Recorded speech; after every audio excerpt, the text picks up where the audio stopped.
mean, better late than never.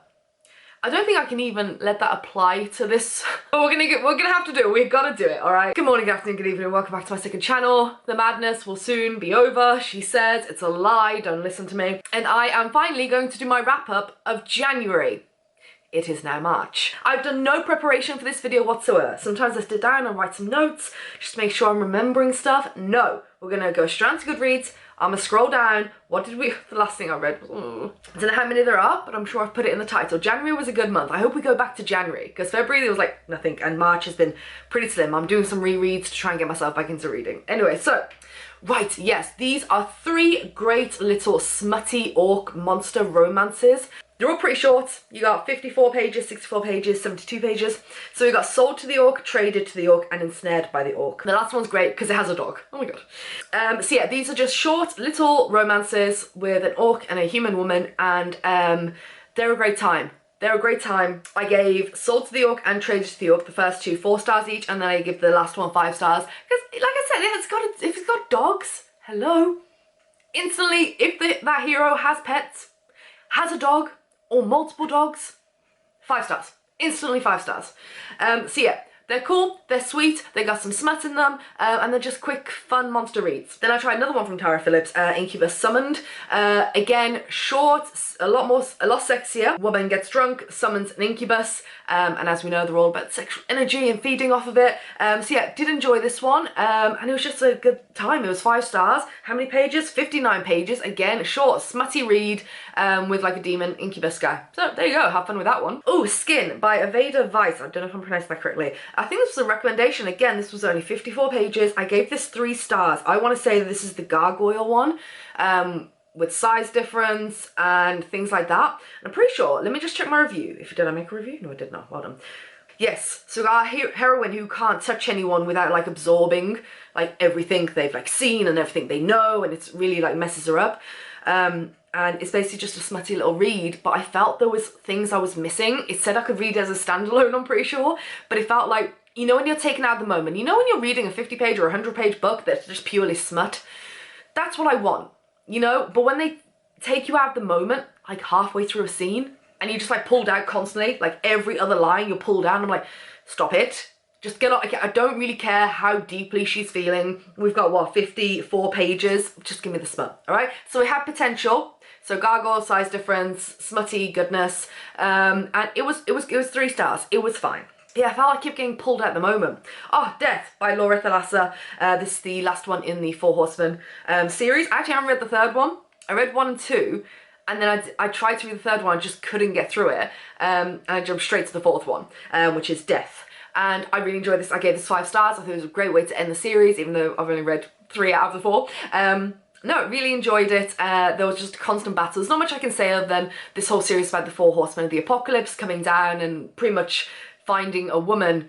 And obviously in this one with Death, this woman can't be killed. So he's like, why can't I kill you? Why don't also I want to kill you? What is going on? Why have you been sent here? Who are you? What are you? And it's like a back and forth. She just keeps trying to kill him. And he's like, I'll see you later. You're not going to kill me. I'm Death. And she's like, yeah, you're not going to kill me either because I can't be killed. And they're like, well, this... You know, I've got an apocalypse, I've got the end of the world to focus on woman who is absolutely beautiful, and the fact she's trying to kill me is kind of kinky. Anyway, yeah, that was great, but I would recommend this series, the 4 Horsemen series. It's really, really good. Oh, then we go on to my first ever 6-star read, because I said I'm going to start doing 6-star reviews. This is so good. This is so good. Probably one of my favourite books, romance books of all time. Best mafia romance I've ever read. So, it's Carnal Urges by J.T. Geisinger. This is book number 2 in the Monsters and Queens. I can't remember what I think it's Monsters and Queens. The first one is Ruthless Creatures. I gave that 5 stars. This one though, Chef's Kiss. Oh my god. This book is amazing. If you're looking for... So, it's the best captive I've ever read. Because finally... This one, by the way, you do have to read the first book, or I recommend it because it does pick up as soon as the first book leaves off, you know? It jumps straight into the second book. Obviously, different couple. So you got Declan and Sloane. It's a captive. She gets kidnapped, and that happens at the end of the first book. And you just, like, you couldn't wish for a better couple. This is the ultimate grumpy sunshine and the sarcasm, the banter, the wit is what I'm seeing a theme, because I was kind of like, I had a bit of that in the first book, but this one was top tier sarcasm, and I was literally belly laughing so hard throughout the first half of this book with lines that will never leave me. Like, she is so bubbly. Like, even though she's getting kidnapped, she's hung around with mobsters before. She's not scared of them one bit, and they're like, why aren't you scared of us? And she's like, bitch, I'm not scared. And she's just so okay with being like kidnapped. She's like, yeah, well, you know, when you hang around with the mob and you know people who know the mob, it's gonna happen. She's so chill. And then you've got Declan, who is just such a grump, doesn't understand why she's so upbeat and happy, and it's really pissing him off. And you've just got lines like, what was it? Like, she'll just go off on these tangents, like really bubbly, like chatting to him. He's like, why won't she shut up? And he'll just say things like, your parents were brother and sister, weren't they? Like, deadpan. And I'm just like crying, laughing, because she'll just smile right back at him. And then he'll be like, you're like cancer, but not as fun. And I can just, because he's like from the Irish mob. And it's so fucking good. The spice, 10 out of 10. Beautiful, just the right amount, and the scenes were all fantastic when there was smut, great tension, age gap, it was just fantastic. And the ending I loved. I loved. I love these characters so fucking much. Holy shit. I want to read it again. That might be a good book to get me, actually, because I'm trying to reread, like I said. This might be a good one just to get me back in. And it's Savage Hearts Nets. I haven't read that one yet. And I think the new one's coming out, or it's just come out. Anyway, so yeah, lots going on there, but please, this series, do not sleep on it. Pick it up. Oh, this one I was really upset about. So, Until Tomorrow Comes by Adelaide Forrest. I read this, gave it 4 stars. I had to kind of look over the fact that, again, we're talking mafia, and he like sees her, but she's underage, so he's like, no, but like, I want someone to keep an eye on her. She can be my wife later. Bit of an ick when that happens in books, I'm not gonna lie. Even though, like, he doesn't think anything sexual at the time, and waits till she turns 18 still. Anyway, so this book is so different from book 2, and book 2 I absolutely hated and DNF'd to 50%. Let me explain. So, I think it's Ibiza. He kind of sets it up that she goes there. He's had people watching her, brings her over, and then they meet. Oh, what a coincidence, they meet. They start, you know, he really wants her to fall for him and things like that. And I'm like, okay, cool. Like, obviously it's going to end with a bang. It's like a trilogy. She's going to find out he's actually like from the mob and things like that. And he's going to be like, oh, I'm going to have to kidnap you now. This thing. That's where I thought it was going to go. So I jumped straight into book 2. I gave this 4 stars. What went on? It was pretty safe, pretty cool, and obviously at the end she freaks out, which is understandable that she freaks out. He should understand that, because this is a lot for her to deal with. Sorry if there were some spoilers there, I'll put like slight spoilers up on the screen. But then book 2, he gets like worse and worse, and it's pretty much just him abusing her. There's a lot of non-consent in this, and this girl is just terrified. And there's a point in that book, again, I'm going to put slight spoilers up here if you want to read this, because lots of people do love this, but a lot of people are just like, they can't, and I can't. It's way too much for me. So slight spoiler here, just skip ahead like 10-20 seconds or so. There's a part in the second book where he's like punishing one of his men by branding them with a hot iron, and he like implies in his head that he's going to do it to her, and she can't wait to see how she feels about it. Like, just pure outright abuse from this man, and she is so scared, being kidnapped and held hostage here. So this is going to be massive spoilers, but I just want to get this out. And I also went to watch Jen from the Book Refuge, because I'm pretty sure she'd read it, so I went back and like what she was saying, and she summed it up perfectly. She couldn't read it. She couldn't trust the author with the characters anymore, and that is summed up so well. And I completely agree, but I got to about 50%. I got to that point, went and read the spoilers, and he gets so bad. He gets worse. He gets fucking worse towards her, not better. Not one soft moment, not one redeemable thing happens. And it was too much. I had to put it down. Which was a real shame. So, read book 1, 4 stars, started strong. The problem was, this was my fault really, but I jumped into book 2, and you know how Kindle jumps past the intro pages where the trigger warnings normally are? I thought, well, I don't have to track the trigger warnings really, because book 1 kind of sets it up in a way, but then book 2 gets really dark, and then I actually went back to look at the triggers. I was like, holy shit, if I had have read this, wow. So, yeah, that was my bad. Moving on, next. Watched by Amber Faye. Darkstalker romance. Can't remember a damn thing about it. I just said it's a short and sexy stalker romance, and I gave it 4 stars. Didn't I read this ages ago? Did I read this in January? Okay, so that's that one. Oh, a disappointing one, The Psycho by Nikki J. Summers. Man, was I pumped for this, because I saw it on Amazon and I kind of put it on my list of just to look into. Love the premise, like the Sons of Anarchy kind of thing, and a real strong heroine. And then I started seeing pop up all over TikTok, and that was kind of pushing me. And I was like, okay, we're gonna give it a go, Yeah, there was a lot of telling and not showing that, you know, it's called The Psycho. He's meant to be like the leaders of, is this Sons of Anarchy? Let me just double check. Soldiers of Anarchy, sorry. He's like the leader, so he's meant to be an absolute nutcase or whatever, and super violent. And it's always told to you, and that, ooh, you know, it's a cardinal sin of bloody writing. Don't tell us, show us. I didn't believe for 1 minute that he was a badass at all. So it's meant to be a bit more of a dark stalker romance, and it really just, there were a couple of good bits, but I just kept feeling like, when's it gonna lift, you know, to a really good story? You know, when you've got this kind of book where, not enemies to lovers, but you know, a bit of hate to love. You've got the leader of some like gang who's meant to be super dangerous, and then you got this beautiful girl who don't give a shit, gets right into his face, and he's like, leave my friends alone, or leave us alone, like I don't care, I'm in my stilettos and I'm feeling badass.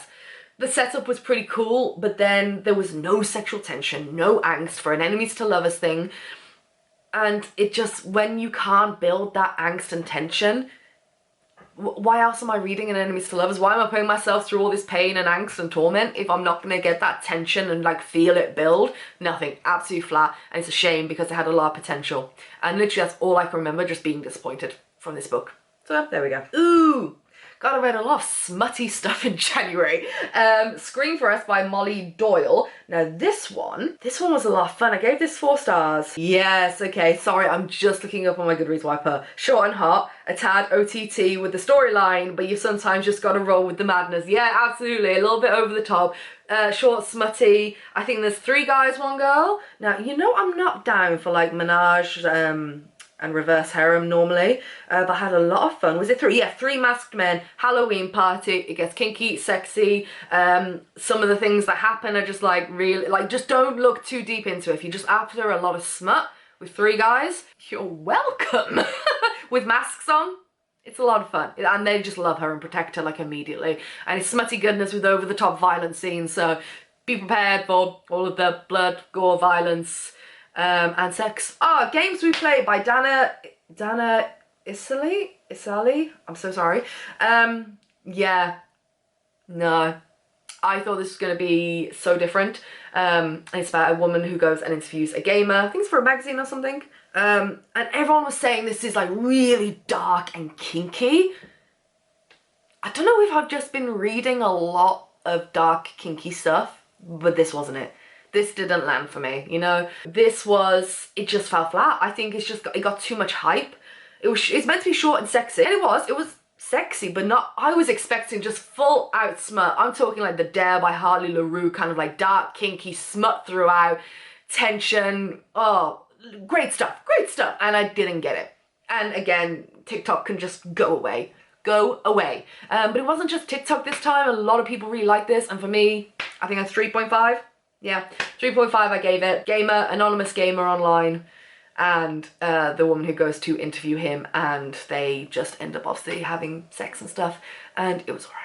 It's alright. Oh, this one. I wanted to read this one for ages because it had such amazing reviews, but I knew it'd be a really deep book to get into. It's called Asking For It by Lila Pace. So this one, you gotta go in with a lot, like, this is C&C, so it's consensual non-consent, and it's all about a woman who has rape fantasies. But this isn't just, I've read books with C&C, consensual non-consent, in them before, but this one really delves in because she's having therapy as well, and a guy overhears that she has this kind of fantasy and he wasn't meant to hear. This other guy blurted it out, yada yada, and she's obviously terribly embarrassed, and he just goes up to her and makes her an offer of, you know, if you want to pursue something like this, we can, if that is your fantasy, because she's like, I need that fantasy in my life. So, but it isn't just about the kink or anything like that, or about the romance, it's also about her dealing with her past trauma and going to therapy, and in her head every day feeling all sorts of ways about having this fantasy and playing it out with someone. So whilst it was, some of the scenes were really hot, it also like really hit you deep. And I knew it'd be a book like that. I wasn't just there for the smut. It was a lot. It's really well written. I really enjoyed it, but it was a lot to take in. I think I give this 4 stars. Or did I give it 5? No, I'll give it 4. Very well handled, and I did go start reading the second book straight away, but I kind of put it down because again, I just felt like it was a lot. It was giving me a lot of heaviness, so I took a little bit of a break, but I will finish the second book. I'm not putting on the permanent DNF shelf. It's just that I'll get back to it and finish it off. Oh, and then we read Grey by E.L. James, which I did a whole vlog on, and I gave it 2 stars because it was just absolutely awful. But we had a lot of fun reading it, so you can go and watch that video. Oh, and then 2 more, and I actually have them in paperback. I read Mafia Queen and, oh, sorry, this one first. I read oh my god, I got my fingerprints on it.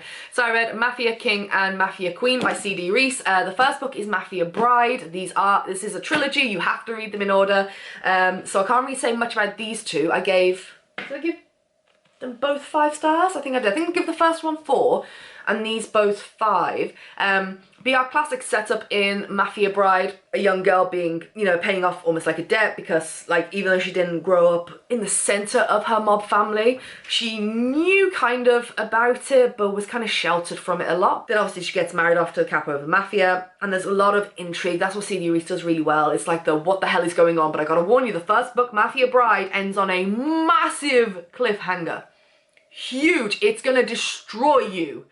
Be prepared to get the second book straight away, which is Mafia King, and then it's Mafia Queen. I love this book. Which one was my favourite? Was it the second one or the third one? I can't remember. I just really enjoyed this, but that's all I'm going to say. Go and check it out if you want a mafia romance, kind of like forced arranged marriage kind of thing, but if you want a lot of tension and intrigue. And the first book isn't crazy spicy, but trust me, ooh, there is spice in it and tension, but it's very enemies to lovers and building up the scenes for what's to come. Very good trilogy, really did enjoy it. Those are the books I read in January. I finally did this video. And you know what? I'm gonna love you and leave you because my camera is overheating. It hasn't been on in a while, except for doing some vlog clips of all that stuff. And I will see you Friday at 9 AM. All right? That is a date for us. So I'll love you and leave you. It's very important that you come as well. Be there as soon as possible. Like, comment, share, subscribe, all the fun stuff. Do all of it, do none of it. It doesn't matter as long as you're happy. And I'll see you when? Friday at 9 AM. Bye.